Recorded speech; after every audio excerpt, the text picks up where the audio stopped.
1918 में सर रतन टाटा की मृत्यु के बाद 80 लाख रुपए से सर रतन टाटा ट्रस्ट की स्थापना की गई। ये भारत के सबसे पुराने अनुदानकर्ताओं में से एक है। उनकी मृत्यु के बाद उनके द्वारा किए जा रहे जन कल्याणकारी कार्यों को उनके नाम से गठित ट्रस्ट द्वारा जारी रखा गया। सन 1995 में रतन टाटा के नेतृत्व में सर रतन टाटा ट्रस्ट के कार्यकलापों हेतु 1995 से 2000 तक के लिए एक रणनीति तैयार की गई। इसमें पारंपरिक कल्याणकारी कार्यों से परे जाकर ऐसा कुछ करना था कि जिससे राष्ट्रीय विकास हेतु इन कल्याणकारी कार्यों को नियोजित किया जा सके। इसके लिए अनुदान प्रदान करने हेतु निम्न क्षेत्रों पर ध्यान दिए जाने का निर्णय किया गया: ग्रामीण जीवन यापन एवं सामुदायिक क्षेत्र, शिक्षा, स्वास्थ्य, कला एवं संस्कृति और सार्वजनिक पहल। इसके तहत वर्ष 2000-2001 के लिए लगभग 65 नए अनुदान स्वीकृत किए गए और ट्रस्ट ने विभिन्न कार्यों हेतु लगभग 16 करोड़ रुपए के अनुदान स्वीकृत किए। ये मात्र एक उदाहरण है। बाद के वर्षों में मदद दी जाने वाली योजनाओं तथा उसके मौद्रिक आकार में वृद्धि होती गई। रतन टाटा द्वारा नई रणनीति की शुरुआत के बाद ग्रामीण गरीबों तथा ग्रामीण समुदाय के जीवन यापन का स्तर उन्नत करने के कार्यक्रमों को ट्रस्ट प्रमुखता से मदद मुहैया करा रहा है। इसके तहत निम्न क्षेत्रों पर विशेष ध्यान दिया जा रहा है: कृषि इतर कार्य, विशेषकर महिला समूहों को मदद, ग्रामीण समुदाय, प्राकृतिक आपदाओं से पीड़ित समुदायों को राहत, ग्रामीण क्षेत्र में प्रमुख समस्याओं पर अनुसंधान, ग्रामीण इलाकों में मानव संसाधन के विकास पर जोर, कृषि उत्पादन बढ़ाने हेतु स्रोतों के उचित प्रबंधन पर जोर। शिक्षा के क्षेत्र में ट्रस्ट 2 मुख्य श्रेणियों पर ध्यान केंद्रित किए हुए है। पहला स्कूली शिक्षा, दूसरा उच्च शिक्षा।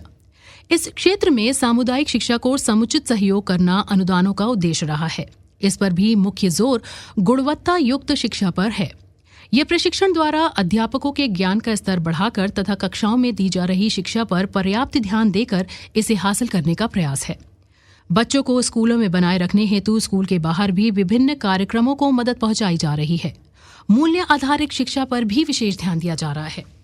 स्वास्थ्य के क्षेत्र में समुदाय आधारित स्वास्थ्य कार्यक्रमों को ट्रस्ट मदद कर रहा है। इस हेतु सार्वजनिक एवं व्यक्तिगत संयुक्त उपक्रमों को सहयोग तथा सार्वजनिक स्वास्थ्य से जुड़े व्यवसायियों का एक कार्यकर्ता संगठन विकसित करने पर भी ध्यान दिया जा रहा है। सर रतन टाटा ट्रस्ट द्वारा पुरातात्विक महत्व की चीजों की सुरक्षा एवं संरक्षा हेतु कला क्षेत्र को विभिन्न प्रकार के अनुदान दिए जा रहे हैं। ट्रस्ट ऐसे कार्यक्रमों की भी मदद कर रहा है जिनमें बदलते हुए सामाजिक बदलाव के अनुरूप पुरुष और महिला दोनों वर्गों के लोगों को सक्षम बनाया जा रहा है। अनुदान की शर्त केवल इतनी है कि उस कार्य का समाज पर वांछित प्रभाव हो या वो किसी क्षेत्र में महत्वपूर्ण प्रकृति का कार्य हो। संस्थानों के साथ साथ ट्रस्ट व्यक्तिगत लोगों और छोटे संस्थानों को भी अनुदान दे रहा है। ये कार्य sir Ratan Tata smile grounds programme द्वारा किया जा रहा है। इसमें मुख्यतः कल्याणकारी कार्यों में लगी छोटी छोटी संस्थाओं तथा शैक्षिक और स्वास्थ्य उद्देश्यों के लिए कार्य कर रहे लोगों को अनुदान दिया जाता है। Sir Dorabji Tata trust. Sir Dorabji Tata trust की स्थापना सन 1932 में जमशेदजी टाटा के बड़े पुत्र दोराबजी ने की थी।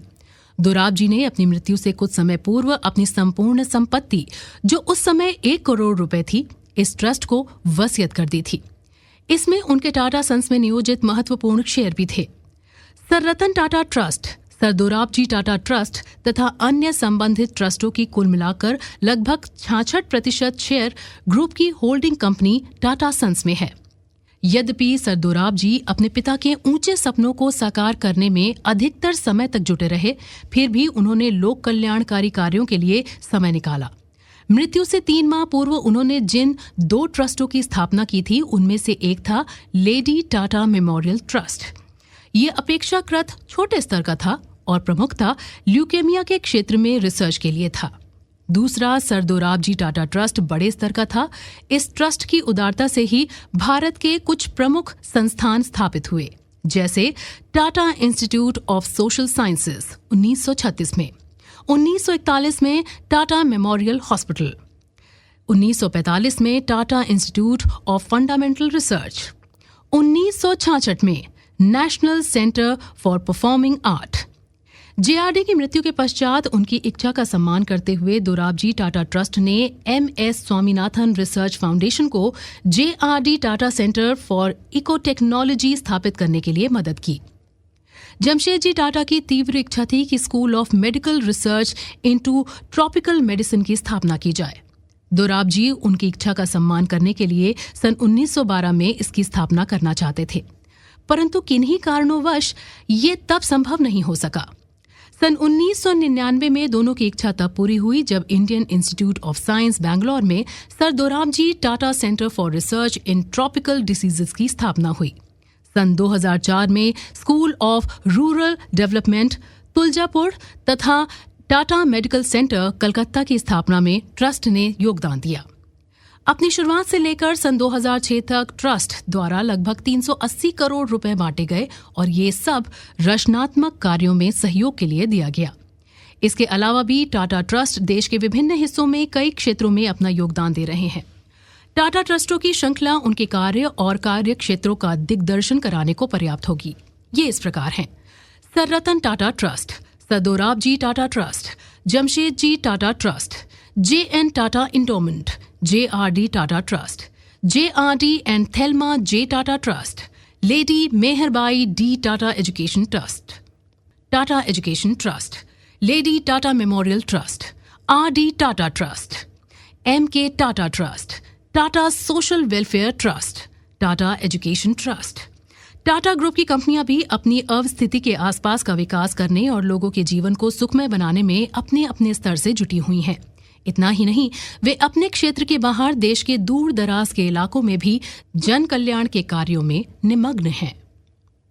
आपदाओं में राहत कार्य। प्राकृतिक आपदाओं में राहत कार्य की टाटा परंपरा सन 1934 में क्वेटा में आए भूकंप से शुरू होती है। टाटा द्वारा किए जाने वाले राहत कार्यों की विशेषता ये है कि चाहे राहत कार्य हो या पुनर्वास का, वे सारा कार्य खुद ही अपने संसाधनों से और अपने लोगों के मार्फत कराते हैं। एक उदाहरण पर्याप्त होगा। सन 1993 में सुबह लातूर में बड़े जोर का भूकंप आया और उसी दिन शाम को राहत कार्य हेतु एक सर्वोच्च मीटिंग बुलाई गई थी। लेकिन मीटिंग से पूर्व ही टाटा कर्मचारियों के कई ग्रुप अपने अपने स्तर से राहत हेतु पर्याप्त साज सज्जा और सामग्री के साथ भूकंप प्रभावित क्षेत्र के लोगों की मदद को प्रस्थान कर चुके थे। ऐसा जज्बा अन्यत्र कहाँ देखने को मिल सकता है। अन्य कर्मचारियों ने रक्तदान करके पीड़ितों हेतु भेजा। इस अवसर पर देश के पूर्व भाग हेतु गठित टाटा रिलीफ कमेटी ने अपने पश्चिमी भाग की रिलीफ कमेटी की तरह ही भूकंप पीड़ितों की मदद की। पश्चिमी क्षेत्र की राहत समिति ने राहत और पुनर्वास की अनेक योजनाएं अपने हाथ में ली और उन्हें पूरा किया। इनमें रहने के लिए रिहाइश का निर्माण, स्कूलों की स्थापना और स्वास्थ्य केंद्रों की स्थापना मुख्य है। सर दोराबजी टाटा ट्रस्ट ने जल सुविधाओं की स्थापना तथा कृषि और पशुओं की स्थिति में सुधार का कार्य अपने हाथ में लिया। अपने टाटा रिलीफ कमेटी के राहत और पुनर्वास डिवीजन के मार्फत रतन टाटा ने कच्छ के भूकंप प्रभावित रापड़ तालुका में 22 स्कूलों का निर्माण करके गुजरात सरकार को प्रदान किया। ये स्कूल भवन इंजीनियरिंग के उत्कृष्ट मानदंडों के अनुरूप बनाए गए हैं तथा भूकंप रोधी हैं।